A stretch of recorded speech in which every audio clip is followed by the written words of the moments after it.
अस्सलाम वालेकुम दोस्तों, आज मैं आपको माई टेलीनॉर ऐप के नए वर्जन के बेहतरीन फ़ीचर्स दिखाऊंगी, वो भी सिर्फ 1 मिनट में।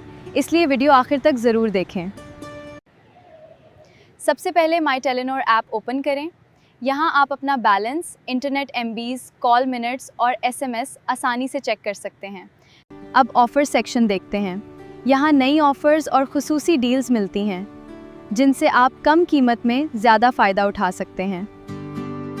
आप अपना डेटा और बैलेंस बाकायदगी से चेक करें ताकि गैर ज़रूरी इस्तेमाल से बच सकें और अपने पैकेज का बेहतर इस्तेमाल कर सकें।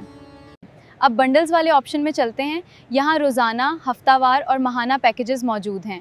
अपनी ज़रूरत के मुताबिक कोई भी पैकेज मुंतखब करके एक्टिवेट कर सकते हैं। अगर आपको ये वीडियो पसंद आई हो तो इसे लाइक करें, मेरे चैनल को सब्सक्राइब करें और बेल आइकन ज़रूर दबाएं। रोज़ाना माई टेलीनॉर ऐप की नई अपडेट्स, क्विज़ आंसर्स और मुफीद मालूमात। अल्लाह हाफ़िज़।